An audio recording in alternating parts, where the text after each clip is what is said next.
पहले तो देखिए हम लोग सब लोग जितने भी समाजवादी थे, आरक्षण के लिए लड़ाई लड़ने पड़ी थी और अब आरक्षण बचाने के लिए हम सभी समाजवादियों को लड़ाई लड़ना पड़ेगी और फिर संघर्ष है। अब संघर्ष करना होगा, सड़कों पर संघर्ष चलेगा। साल की शुरुआत में ही समाजवादी पार्टी के वरिष्ठ नेता शिवपाल यादव ने सड़क पर लड़ाई की घोषणा कर दी है। आरक्षण के मुद्दे पर उन्होंने न सिर्फ बीजेपी सरकार को घेरा, बल्कि इस बात की घोषणा कर दी कि अब सपा सीधे सड़क पर उतरकर लड़ाई लड़ेगी। पहले तो आज सब पूरे प्रदेशवासियों को नए वर्ष की हमारी तरफ से शुभकामनाएं और आप सब लोगों को भी, सभी मीडिया कर्मियों को, सभी को हमारी तरफ से नए वर्ष की शुभकामनाएं।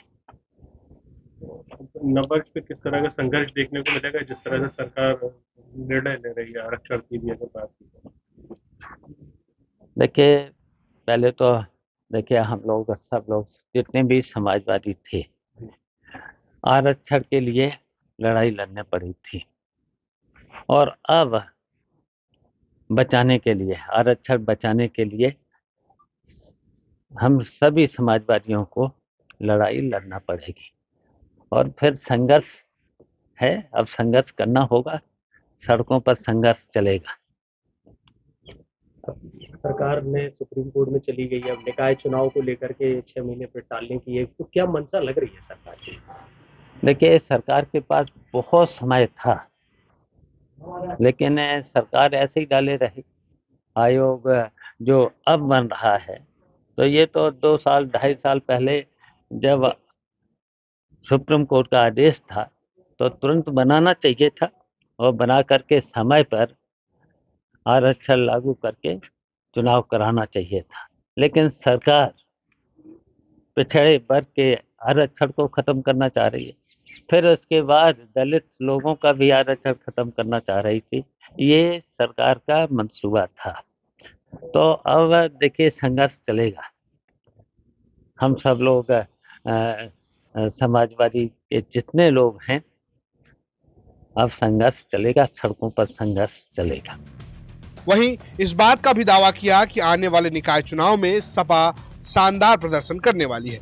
2024 की किस तरह की तैयारियां, तीसरा मोर्चा? देखिए जिस तरीके से समाजवादी पार्टी और जनप्रतिनिधियों के साथ उत्पीड़न हो रहा पूरे प्रदेश में, झूठे मुकदमे लाद करके जेलों में भेजा जा रहा है, फंसाया जा रहा है, तो हम किसी भी कीमत में ये उत्पीड़न हम बर्दाश्त नहीं कर सकते हैं। जहाँ पर भी समाजवादियों पर, हमारे पार्टी के लोगों पर अगर कहीं उत्पीड़न होगा तो ये बर्दाश्त नहीं कर सकते हैं। 2024 में जो लोकसभा चुनाव के लिए तीसरे मोर्चे गठन में आपका क्या प्रयास रहेगा? देखिए जो भी हमें जिम्मेदारी मिलेगी बखूबी से निभाएंगे और सबको जोड़ करके हमारा प्रयास होगा 2024 में भारतीय जनता पार्टी की सरकार को हटाए। मायावती लगातार आरोप लगा रही हैं कि सपा और भाजपा में मिली भगत है इन लोगों की और इस तरह से ही ये लोग अपने प्लानिंग से काम कर रहे हैं। अच्छा, पूरा प्रदेश जानता है उनके बारे में, पूरा प्रदेश जानता है वो किससे मिली हैं, किसके लिए काम कर रही हैं और सब लोग, पूरे लोग समझ चुके हैं। अब उनकी बातों में कोई आने वाला नहीं है। निकाय चुनाव में कितनी सीटें आप ले जाएंगे उत्तर प्रदेश में? देखिए हमारी पार्टी पूरी तरह से स्थानीय निकायों का चुनाव लड़ेगी और भारी बहुमत से चुनाव जीतेगी। कार्यकर्ताओं को क्या मैसेज है कि कैसी तैयारी रखें, कि कार्यकर्ता बहुत चिंतित है? पूरी तैयारी करेंगे, कार्यकर्ता पूरी तैयारी करेंगे। चुनाव तो हो जल्दी, हम चाहते हैं कि चुनाव आरक्षण लागू हो तुरंत, और तुरंत लागू होकर के चुनाव हो और सरकार को कराना चाहिए जल्दी। इटावा से अमित तिवारी की रिपोर्ट, यूपी तक।